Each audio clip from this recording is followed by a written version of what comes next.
Padakamalam Shri Gurun Vaishnavam Cha Shri Rupam Sakurajatam Sahagana Raganatam Vitam Tam Sajivam Sadvaitam Savdutam Parijana Sahitam Krishna Chaitanya Devam Shri Radha Krishna Padan Sahagana Lalita Shri Visakamvitam Cha He Krishna Karuna Sindhu Dinabando Jagatpate Gopesha Gopika Kanta Radha Kanta Namostute Tapta Kanchana Gorange Radhe Vrindavanishware Rishabhanu Sutta Devi Pranamami Hari Priye Vanchakalpatarubhyascha Kripa Sindhu Vyevacha Patitanam Pavanebhyo Vaishnavebhyo Namo Namaha Shri Krishna Chaitanya Prabhu Nityananda Shri Advaita Gadadhar Shivasadi Gaura Bhaktavinda Hare Krishna Krishna Krishna Hare Hare Hare Rama Rama Rama Hare Hare.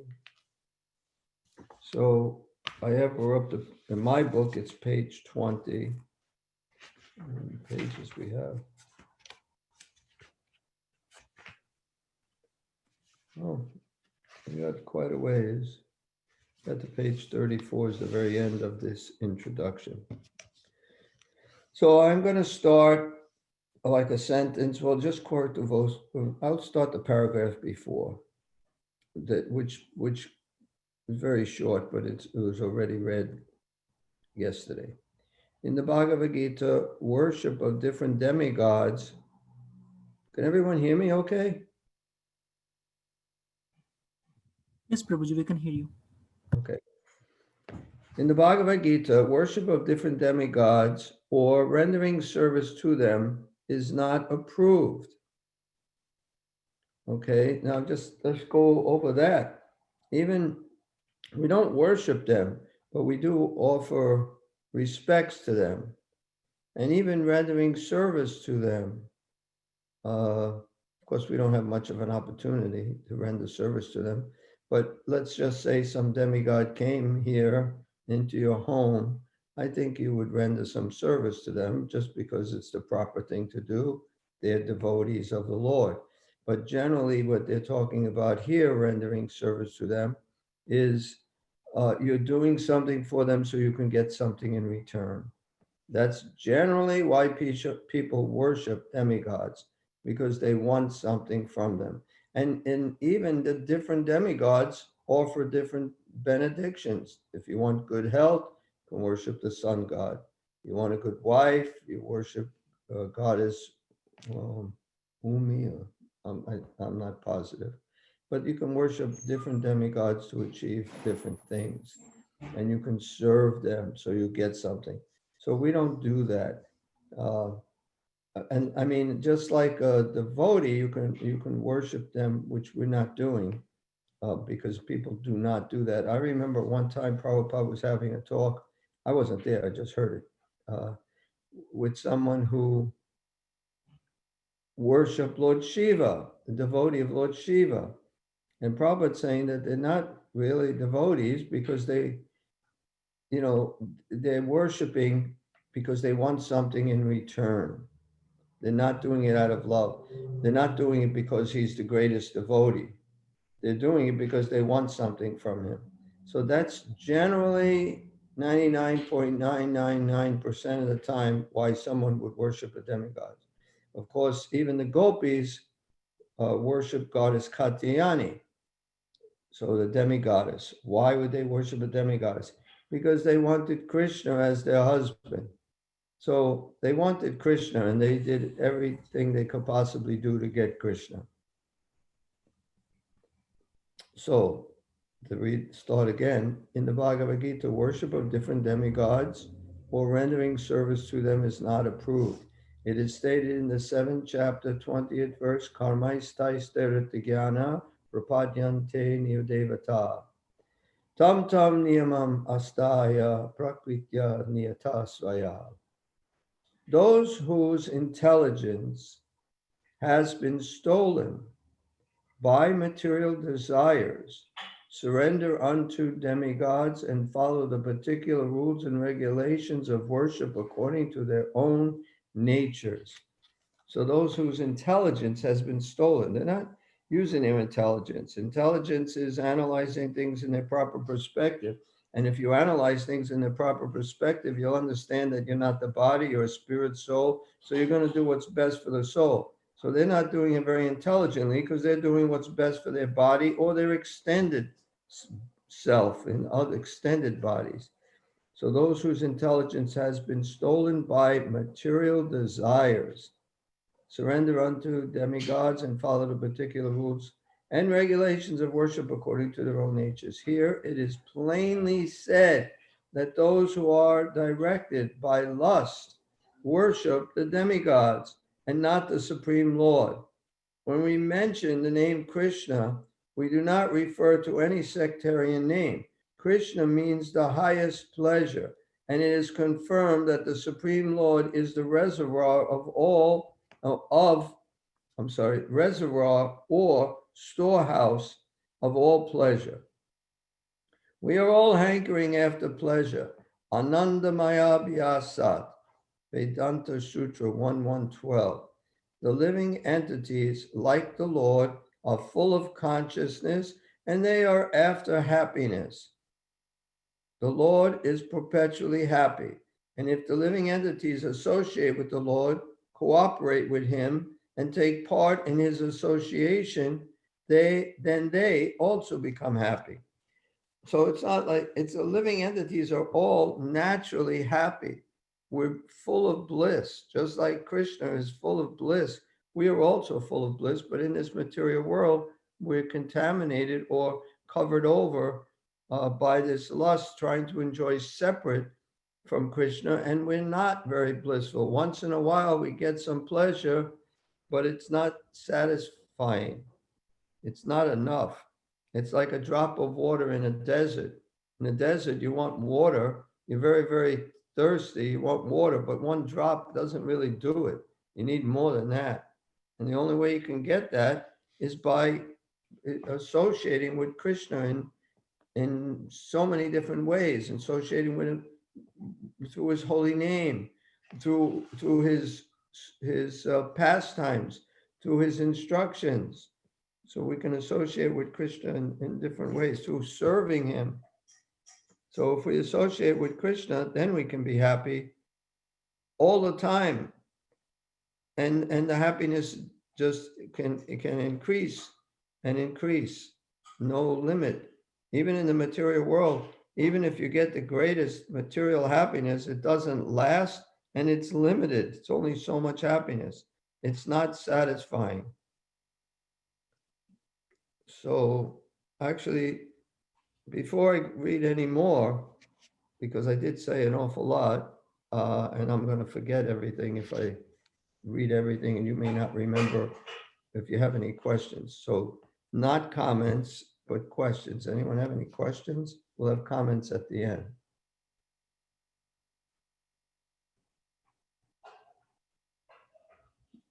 Anybody here online worshiping demigods?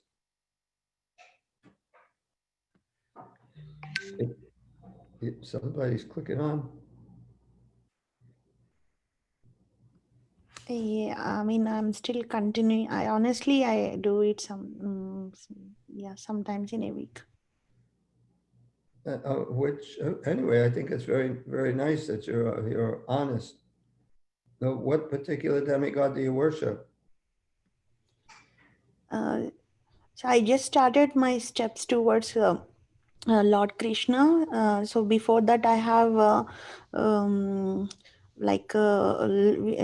the elephant-faced god like Vinayak at home, Exactly. and we have Hanuman, Sri Ram, all Oh, those deities in. well, Ram is also an expansion of Krishna. You could certainly worship Ram. You can certainly worship Hanuman. He's a devotee, the great devotee of Ram.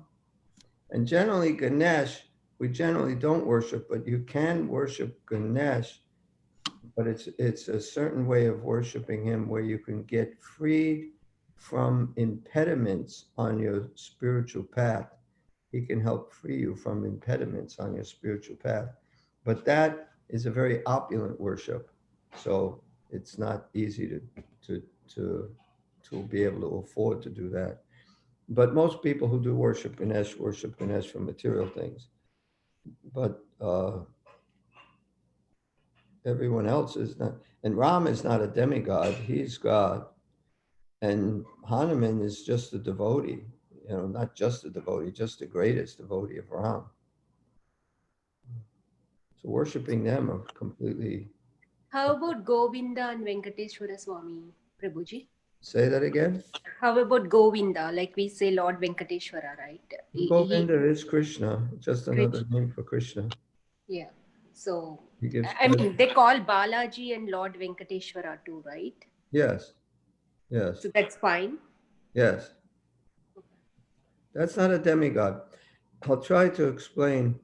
There is a Jiva soul. I'm a Jiva soul. You're a Jiva soul.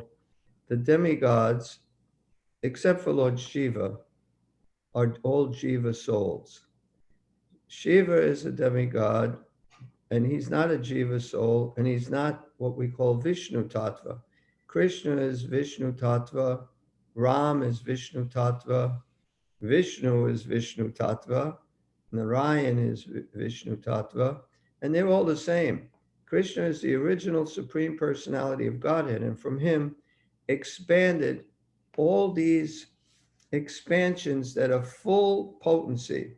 It's the same potency as Krishna, a little bit less, but pretty much the same. Then those are sramsa in expansions or incarnations. Then there's vibhinamshas, which are us, tiny little fragmental parcels of Krishna. So we have the same quality as Krishna, but not the same quantity. So the demigods, you can become a demigod, and people shouldn't worship us. They can worship us only in relationship with Krishna. If we're bringing people to Krishna, we're teaching people about Krishna, and they think that they want to do something for that person. Sometimes, like the guru can be worshipped, the devotee can be worshipped. Hopefully he's suitable for worship. But so the Vishnu Tattva are all Krishna, non-different from God. They're all God, but they're different forms. See, the difference a lot of differences between him and us. But one is he can expand himself into many forms, and each form has the same potency. Whereas we're a little tiny fragmental part and parcel. We're like a spark from the fire, where God is the fire, or a drop from the ocean, where God is the ocean. So he can expand to another ocean, and the other ocean is God, just a different pastimes. So I guess demigods, there are 33 million demigods, so I certainly don't know all of them, but they are controlling deities within this universe. In this universe, they have a certain function. They have the god of the wind, the god of the water, the god of the rain. It's not the same god as the god of the water. There's Varuna, there's Indra. So these are demigods, and these are the ones that it's recommended not to worship. But Krishna or any of his expansions, one can worship. And even worshiping them, it's still higher to worship Krishna. But when you said Govinda is Krishna. It's just another name for Krishna. Krishna has unlimited names. He's got just so many names. Gopal, Devaki Nandana, Yashoda Nandana, and each of his names has a different meaning, but it's still the same person. Just like, the president is Mr. President. Some people call him Trump. His family may call him by his first name, Donald. Someone else may call him, his wife may have some nicknames for him. Who knows what they could be. but he's just the same person with different names. So Krishna is like that, but because he's God, he has unlimited names. So I don't know if that answered your question, but any Vishnu Tattva you can worship. And any Jiva Tattva you can worship in relation to Vishnu Tattva, if they're serving Vishnu Tattva. But generally demigods. And if you're serving Krishna, you're automatically serving even Lord Ramachandra. You're automatically serving Hanuman. You're automatically serving Ganesh. You're automatically serving all 33 million demigods. Just by serving Krishna, you have no other obligation. It says that we have obligations to our forefathers. We have obligations to past saints and acharyas. We have obligations to people who wrote the scriptures, or just different parts of it, different Upanishads or different pastimes, the Ramayana, Valmiki. So we have responsibilities to so many great people from the past, even our own forefathers. But it says if we actually surrender to Krishna, we have no other responsibility. All of them are taken care of. And to try to give everybody what you're supposed to give them is very difficult. But by this one simple process of worshiping the source of all of us, the source of all of them, then that takes care of all our responsibilities. Does that answer your question? Yes, Prabhuji. Thank you, Prabhuji. Hare Krishna. Hare Krishna. Let's see, I read this. The Lord descends to this mortal world to show his pastimes in Vrindavan, which are full of happiness. When Lord Sri Krishna was in Vrindavan, his activities with his cowherd boyfriends, with his damsel friends, with his other inhabitants of Vrindavan, and with the cows were all full of happiness. I mean, it was so happy. Even if they're killing demons, they were happy. They would be scared for a while, and then Krishna will save them, and they become even more ecstatic. The total population of Vrindavan knew nothing but Krishna. But Lord Krishna even discouraged his father Nanda Maharaj from worshiping the demigod Indra, because he wanted to establish the fact that people need not worship any demigod. They need only worship the Supreme Lord, because their ultimate goal is to return to his abode. To his means the Supreme Lord's abode. That's our goal. Our goal is to go back home, back to Godhead, not to take birth again in this material world. And if you want to do that, worshiping a demigod is just going to, if it does anything at all, it'll get you to go to their planet. That's the most it could do, the planet of the demigod. But it's not going to help you go back to Godhead. They do have a function, the demigods. If people worship the demigods, they're at least worshiping something higher than themselves. So they're submitting. And anytime there is worship of demigods, there's also worship of Vishnu. So therefore, there's also some worship of Krishna. So by worshiping demigods, people might change to worship Krishna. But if they don't worship any demigods, if they just don't even believe in anything and just do everything on their own, they're even less fortunate. The abode of Lord Sri Krishna is described in the Bhagavad Gita, 15th chapter, 6th verse. Natad vasayate suryo, nashashanka napavaka, yat gatva nanivartante tadarma paramam mama. That supreme abode of mine is not illuminated by the sun or moon, nor by fire or electricity. Those who reach it never return to this material world. This verse gives a description of that eternal sky. Of course, we have a material conception of the sky, and we think of it in relationship to the sun, moon, stars, and so on. But in this verse, the Lord states that in the eternal sky, There is no need for the sun, nor for the moon, nor electricity, or fire, or any kind, fire of any kind, because the spiritual sky is already illuminated by the Brahma Jyoti, the rays emanating from the Supreme Lord.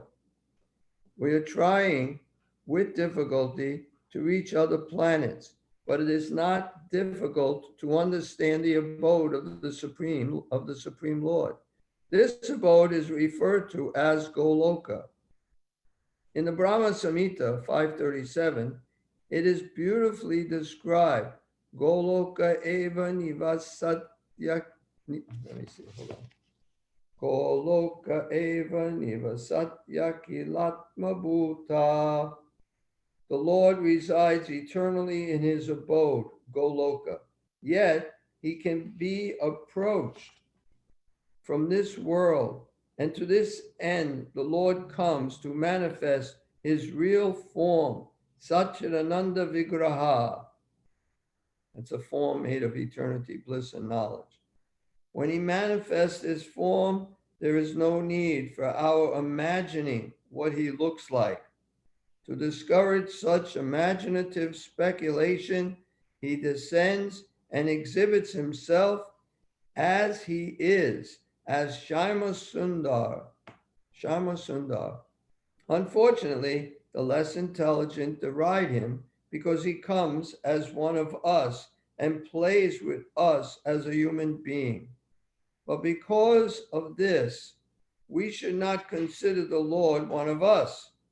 It is by his omnipotency that he presents himself in his real form before us and displays his pastimes, which are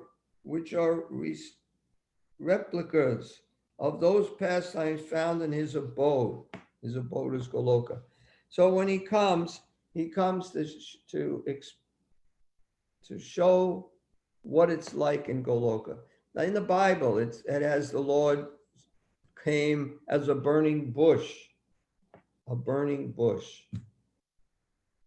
It doesn't, let's go to the spiritual world so we can see this burning bush. We can keep warm by the fire of the burning bush. I don't know what they think, but he came as a burning bush. Of course, Krishna can come as a burning bush if he likes, but that's not going to really attract you. He came through Vrindavan on this planet in India, and he came and he manifested the same pastimes he manifests in Goloka, Vrindavan. So this gives us a taste that I want to go there. I want to be part of this. These people are eternally happy, ever increasing transcendental bliss. So I'd like to be part of that. So Krishna, this is why he comes. He comes, it says, to annihilate the miscreants, to reestablish the principles of religion, to give protection to the devotees. But he mainly comes to give not just the protection to the devotees, but give the devotees this pleasure of participating in his lila, in his pastimes, or hearing about his lila. There's no difference. There's no difference in hearing about it or actually being there with him doing it. I mean, we think I'd sure like to be there. Certainly if you're there, you're fully conscious. And when we're reading about it, our minds may think of other things, but we can be there the same way. We can experience Krishna the same way by reading these pastimes. If we completely surrender to that hearing process. So this reading is very, very important. So he comes to exhibit these pastimes. If he wants to annihilate the miscreants, he can do that with tornadoes, with hurricanes, with volcanoes, with just wind, rain, snow, which we're going to be getting soon. He can eliminate, or with this virus, he's eliminating so many people. He can do this. He doesn't have to personally come to destroy people. He can send so many, he can have his demigods do that. They can do that for him. He doesn't have to come for that, but he comes to exhibit his pastimes. And we should take full advantage of those pastimes by hearing them regularly. And when we're listening to these pastimes, try to become completely absorbed. I remember teachers saying when I was a kid, and I never really realized it till late, many years later, that I want your undivided attention. I never really had undivided attention at that time. It was always divided. But then I don't know if it was ever undivided until I actually became a devotee, and you could fix your mind so much better. But undivided means exactly what it says. Just fixed on this one thing, nothing else, not divided. Not thinking of what you have to do at work, not thinking of your family, not thinking of the pots you have to wash in the kitchen sink, not thinking of anything. Just thinking of what you're hearing about Krishna's pastimes, every detail, and trying to picture that happening in your mind. So that's undivided attention. So if we have this undivided attention, we can really appreciate when we read Krishna book, or when we read the pastimes of Krishna in any of the books Prabhupada has given us, or even other books that are translated by other devotees, preferably within ISKCON, but even other people. Of course, Bhakti Siddhanta, we can read his books, or Bhakti Vinod. But to hear these pastimes it's not different from actually experiencing them as Krishna has experienced. I mean, as Krishna's friends have experienced it with him, or the gopis. Here they're speaking just of Vrindavan, but there's also Dwarka. The queens of Dwarka have experienced this. So, in the effulgent rays of the spiritual sky, there are innumerable planets floating. The Brahmajyoti emanates from the supreme abode, Krishna Loka, and the Anandamaya Chinmaya planets, which are not material, float in those rays. The Lord says, Natad Basayate Suryo na Shashanko na Pavakaha Yadgatva na Nivartante Tadharma Paramamama. One who can approach that spiritual sky is not required to descend again to the material sky. So you go there, you don't come back. There's no reason to come back. This is it, finished. Prabhupada has also said different things like this material world is like a bathroom, or a place where people go to pass stool. You do your business and you get out. So that's what we have to do. We have to do our business, whatever it is. We have to surrender to Krishna. And then we get out of here and we don't come back again. There's no reason why you would ever come back here again once you return. So one who can approach that spiritual sky is not required to descend again to the material sky. In the material sky, even if we approach the highest planet, Brahmaloka, what to speak of the moon? You know, it's way higher than the moon, and the moon is a heavenly planet. We will find the same conditions of life, namely, even on Brahmaloka, birth, death, disease, and old age. No planet in the material universe is free from these four principles of material existence. This is interesting because, you know, on this material world, I mean, we see birth, of course, and we see death, and we see disease, and we see old age. Now, on the other planets, you don't think that they really get old, but they also get old. I mean, I don't know what Brahma is going to look like when he's, 99. Yeah, and one of his years is hundreds of thousands of our years. But he gets old too. And it says disease. They get disease too. It's hard to think how they get disease. But we have to accept what Prabhupada is writing, because Prabhupada, he's not from this world. So no planet in the material universe is free from these four principles of material existence. So the living entities are traveling from one planet to another, but it is not that we can go to any planet we like merely by a mechanical arrangement. If we desire to go to other planets, there is a process for going there. This is also mentioned. Yanti deva rita devan pitrin yanti pitrin ritaha.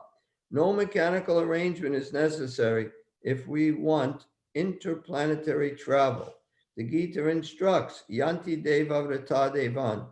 The moon, the sun, and higher planets are called Svargaloka. There are three different statuses of planets, higher, middle, and lower planetary systems. The Earth belongs to the middle planetary system. Bhagavad Gita informs us how to travel to the higher planetary systems, Devaloka, with a very simple formula. Yanti Deva Rita Devan. One need only worship the particular demigod of that particular planet, and in that way go to the moon, the sun, or any of the higher planetary systems. Now, somebody reading this is going to think, well, how can you go to the sun? If I go to the sun, I'll be all burnt up. That's a logical way of thinking, but they have bodies, fiery bodies. In the Bhagavad Gita, it states that the soul cannot be burned by destroyed by any weapon, burned by fire, withered by the wind, that the soul is immutable, it's unchangeable, it's always the same. The soul is not changed. So the soul can certainly go to the sun and not be disturbed at all. But you can also, the soul can't go there purely. You have to have a body anyway in this material world. You get a material body, but you can get a body that's made of fire. And you can have a fiery body on the sun, and you can have everything that they have, very nice comforts in this fiery body on the sun. I don't know how it's like. I don't remember ever being there, but we have to accept the scriptures that you can go to the sun. You can go to the moon.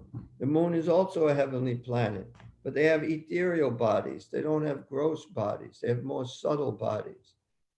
But all planets, every single planet has life. The scientists are so puffed up, or they think that many of them think this is the only planet with life, or at least in our solar system. It's so foolish because they think life has to be the way we know it. Life can only be the way we know it. Otherwise, if it has to have this certain oxygen, it has to have so many things. But there's life everywhere. And even they found, like, down deep, they can never, until recent times, go really deep into the ocean. And they've gone so deep into the ocean where it's completely black. And they can go down with these little, like, submarines. And they can take pictures, and they have lights, and they can see there's life down there that they never thought life can live there. The scientists are saying it's impossible. There's just so much pressure, but yet there is life there. So why can't there be life on every single planet? Just different than we know it. But because they, just puffed up, they don't think that. So, I'm trying to see where I left off. Faith in the full principle. Okay, can you get on and show me where we're up to? Yes, Pyari. This is this one. Bhagavad Gita? Yeah, I we read finished until the planetary it. systems. Need only worship the planet. Okay, yes. Yet Bhagavad Gita does not advise us to go to any of the planets in this material world, because even if we go to Brahmaloka, the highest planet, through some sort of mechanical contrivance, by maybe traveling for 40,000 years, and who would live that long, we will still find the material inconveniences of birth, death, disease, and old age. But one who wants to approach the supreme planet, Krishna Loka, or any of the other planets within the spiritual sky will not meet with these material inconveniences. Amongst all of the planets in the spiritual sky, there is one supreme planet called Goloka Vrindavan, which is the original planet in the abode of the original personality of Godhead, Sri Krishna. All of this information is given in Bhagavad Gita, and we are given through its instructions information how to leave the material world and begin a truly blissful life in the spiritual sky. So that's the real purpose of Bhagavad Gita, is getting us to go beyond this material universe altogether. There's millions of planets in this universe. And it says in here, we can go to these planets if we want. But we can't go in this body. Even if we want to go to another planet, we have to get a suitable body to go to that planet. So you have to give up this body. But similarly, and then what are you going to find? You're going to still find birth, disease, old age, and death, even though it might be much nicer. You live longer. You don't get as much disease. Old age comes, after a very, very long time. I mean, it's better than here, but it isn't. It's still the same defects. What's the difference if you live, for 50 years, for 100 years, even for 25 years? If you take birth again, you're still alive. It's not like you die at 25 and your life is over. Your life continues because you're the soul. You just get another body. So what's the difference? Going from one body to another it doesn't bring happiness, not real happiness. But if you take shelter of Krishna, if you follow Bhagavad Gita, then you can go to that spiritual sky where it's self-illuminating. There's no need for sun or moon or electricity. Everything is so perfect there. They have trees. You just go to a tree, you want something, the tree gives it to you. The trees in the spiritual sky called Kalpavriksha trees. They can give you any fruit. Here you got to go to an apple tree to get an apple. You can't get a peach from an apple tree. In spiritual sky, you can get a watermelon from a tree. You get anything you want. And you're using it for Krishna. So this is, of course, where we want to go. And we follow the process of Bhagavad Gita, and we will go there. Anyone have any questions before I read some more? Hare Krishna, Prabhuji, I have the question. This is Sevanandani. So the sun and the moon which we are talking here is the one which we see, the sun and the moon? Yes. Okay. There's only one sun. The scientists say the stars are all suns, but they're not. There are stars, there are planets, and there's one sun. According to when Mayapur finishes the building, you'll be able to figure it all out. Okay, Prabhuji. Thank you. Because they're going to show the whole universe, like, what do they call it? Shiva, what do they call it when you see all the universe, the stars, sky? Planetarium, yes.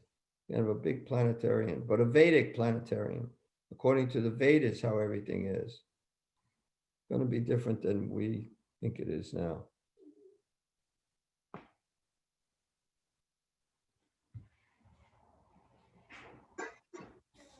Okay, no other questions? What? Hare Krishna Prabhuji, this is Chaitanya. Yes, Chaitanya. So I have a question. Can I ask it? Yes. Okay, so when the Lord he incarnates to the human form in this material world, does the Lord have the Paramatma situated in his heart when he takes a form of material body? He doesn't take a form of a material body. We take a form. He's not the soul. When he comes, he is his body. And there's no difference between Krishna's inside and Krishna's outside. He's completely spiritual. The body he comes with is 100% spiritual. So I would think he doesn't, if he has anyone in his heart, it's Radharani. Okay, Prabhuji, thank you. Hare Krishna. Hare Krishna. Good question. Any other questions?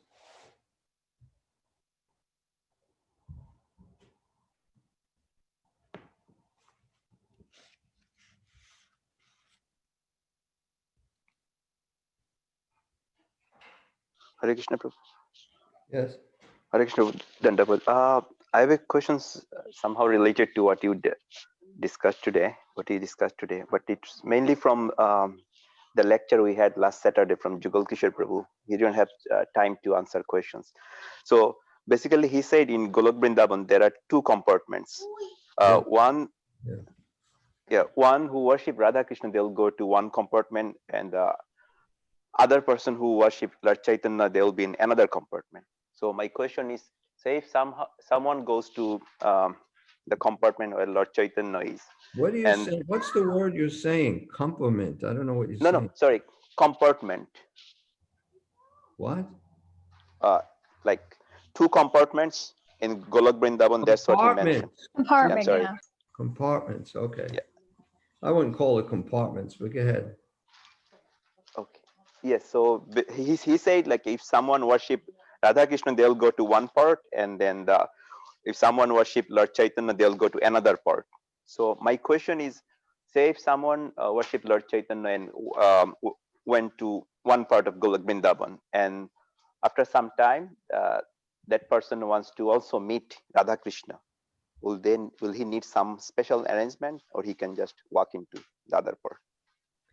Yeah, you don't need any visa. Yeah, you can just go. You just desire it, and you're there.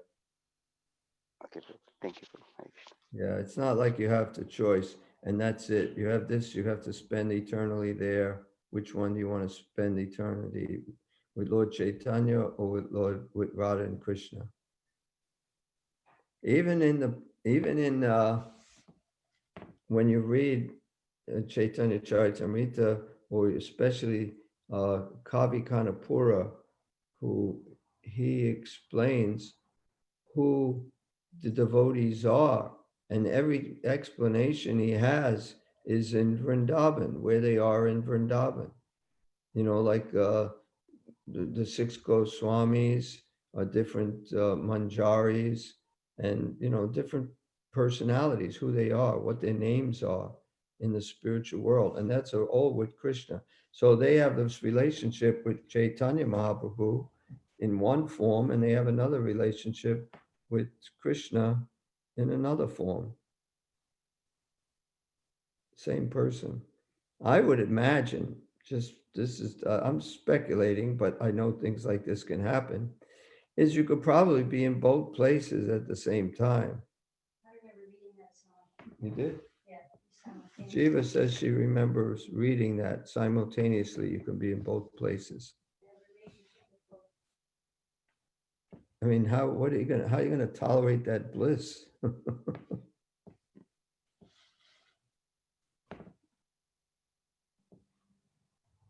Yeah, so it's not one or the other. You have them both. And you might prefer one more than the other, just like you prefer one relationship more than another. Just like the gopis are the highest. They bring the most pleasure to Krishna. So you might want to be a gopi, but you might really want to be a cowherd boy because you feel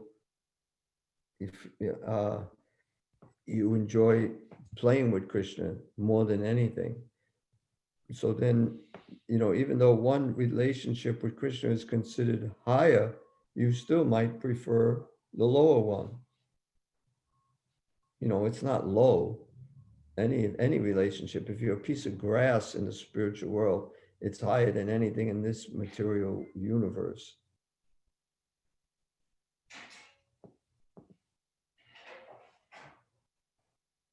hope I'm not going to discouraging anyone because they think they're going to be a piece of grass. But most likely you'll be at least a servant. No, I just read, Pyari, in the Brihad Bhagavatamrita that even though there are hierarchies in the spiritual world, they're not felt. They're not felt like they're higher or lower, you know, because you're just still serving Krishna and getting the same bliss, you know. Right.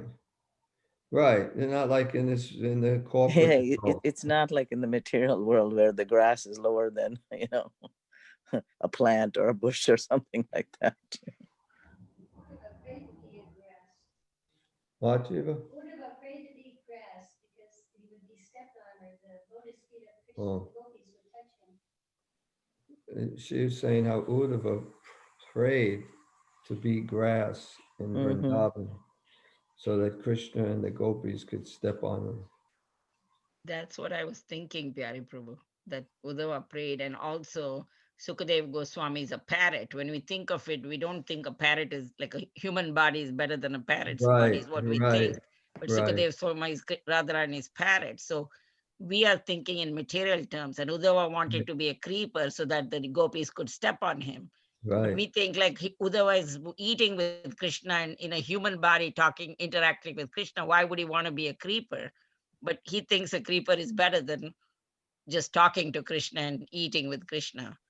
It's better to be stepped on by the gopis. So I like that very good example of the parrot. That's really nice. So yes, we may think that because we're just calculating materially. You're right. That's what you basically said. Calculating materially, we can't really understand the spiritual. You know, but whatever is going to satisfy us the most, that's what our eternal relationship with Krishna will be. And I believe that can also change if you want to change it. Just go there and then you'll learn all the rules and regulations, how everything works. And you'll go on a tour. And it's told that Radha and Krishna will take you around Vrindavan and show you where everything is. I was listening to a lecture by Niranjan Maharaj this morning, and he said in the Vaikuntha planets how the rasas are and how they are in Goloka Vrindavan. And he said even though there is Shanta rasa in Goloka, it's mixed with the other rasas. But Goloka would not be complete without having the Shanta rasa with it also. But within Shanta rasa, there's other rasas. Like for example, the cows are in Shanta rasa, but they're also in Vatsalya rasa because they're providing milk for Krishna. So there's motherly love there too, attached to the Shanta rasa. And even though the flute is like supposed to be a bamboo thing, the gopis are thinking, I wish Krishna is kissing the flute. And you know, so there is that madhurya rasa also in it, like there is that conjugal love also attached to it, you know. So they're mixed rasas. So there's no pure Shanta rasa, but it's mixed with the other three rasas, you know. And he was giving examples of each of that.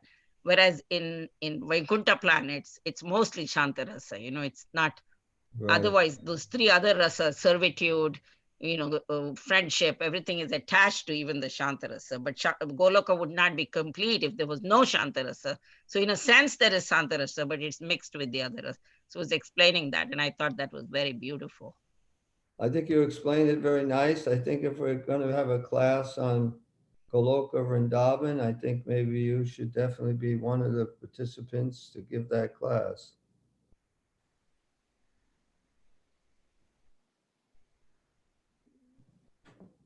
You can have some different devotees from what they've read can tell about it.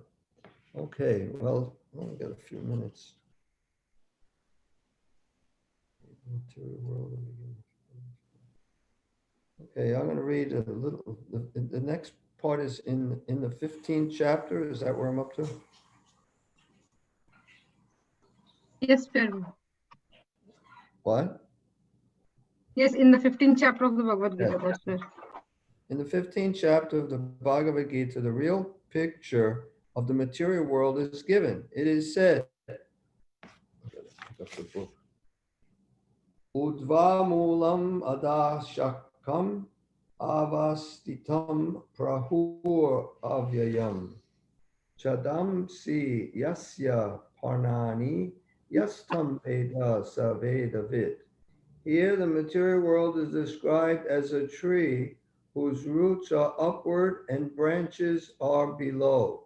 We have experience of a tree whose roots are upward. If one stands on the bank of a river or any reservoir of water, he can see that the tree's reflection, the trees reflected in the water are upside down. The branches go downward and the roots upward. Similarly, this material world is a reflection of the spiritual world. The material world is but a shadow of reality. In the shadow, there is no reality or substantiality. But from the shadow, we can understand that there are substances and reality. In the desert, there is no water, but the mirage suggests that there is such a thing as water. In the material world, there is no water, there is no happiness, but the real water of actual happiness is there in the spiritual world. So a nice thing about the shadow, like this material world is a shadow reflection of the spiritual world. But because we can see in this shadow reflection, there's variety, we can understand that there's also variety in the spiritual world. If we have variety here, then there must be variety in the spiritual world. We can't have something greater here than there. So it makes perfect sense. And then they describe in the Bhagavad Gita, just like an upside down tree. It's a reflection of the reality of the spiritual world. It's a perverted reflection, the material world. But we can learn something about the spiritual world from the reflection. There's varieties, there's life in the spiritual world. Everything is alive in the spiritual world. Everything is conscious. Here, the table is not conscious, but in the spiritual world, the table's conscious. It's really, really difficult for us to understand because the only way my mind thinks of it, if I think of the table being conscious, I think of something like in the Wizard of Oz, where the table might walk away or get upset with you. And, it's like I got this real cartoonish understanding of what the spiritual world would be like when I think of how everything is conscious. But it is conscious. And it's all there consciously serving Krishna. And we all have that opportunity to go back there. And the Bhagavad Gita is the book that teaches us how to go back there. It's like the Boy Scouts, they have a handbook.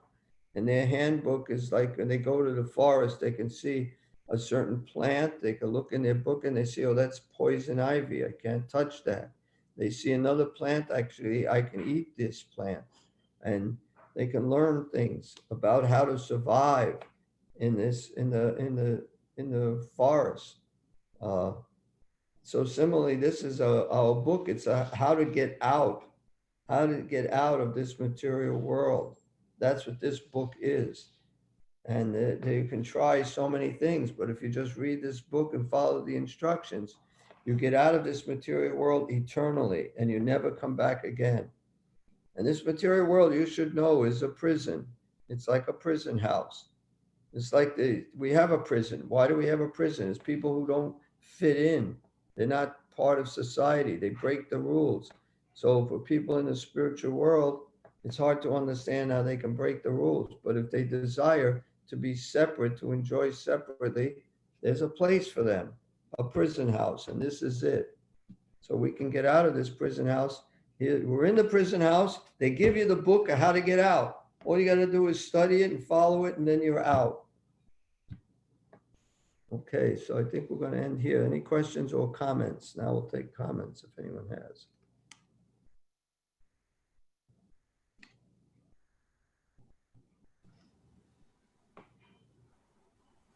Hare Krishna, Pyari Prabhu. Haribol. Prabhuji, in the beginning of the class, you mentioned that it is recommended, it is not recommended to worship the demigods, but we can, of course, offer our respects to them.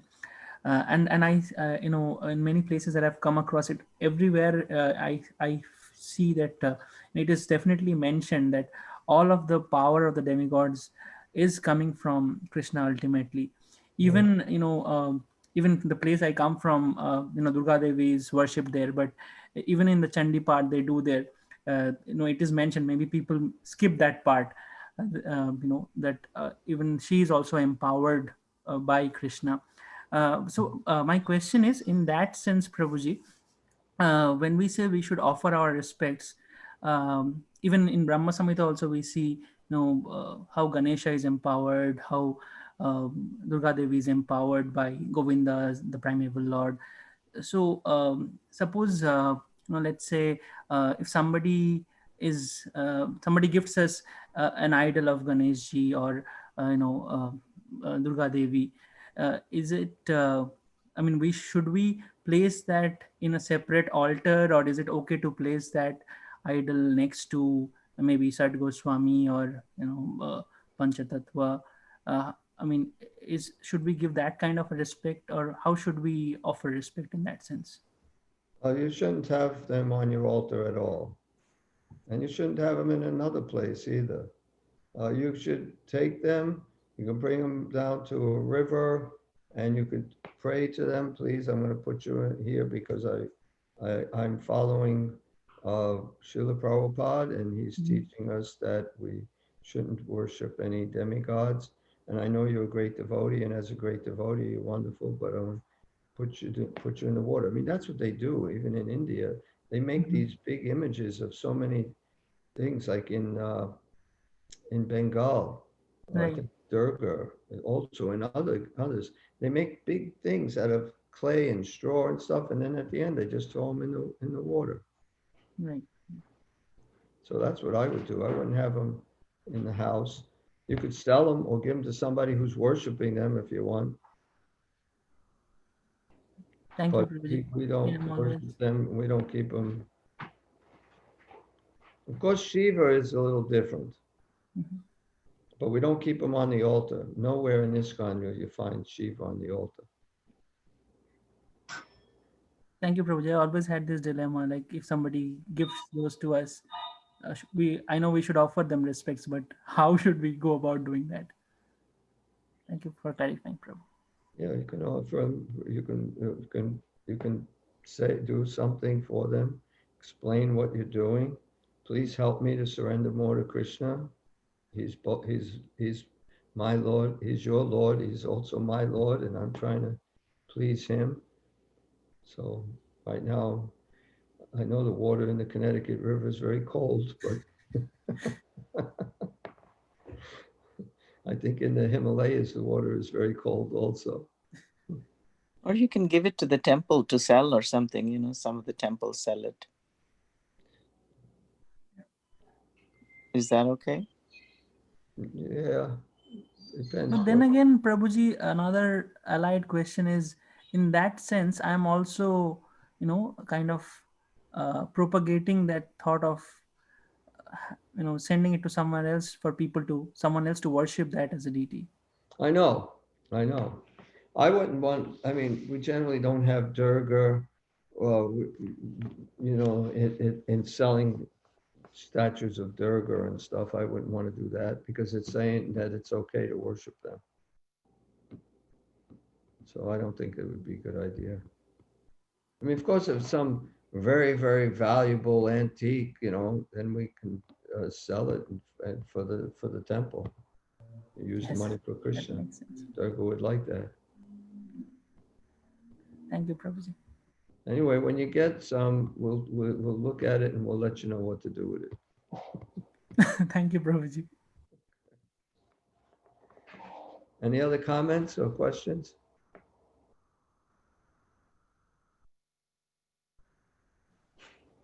Where did I leave off? So I got to tell somebody for tomorrow. Somebody keep track. I think we're up to the the Lord suggests that we attain the spiritual world in the following manner. And then it's 15:5. That's where I'm up to.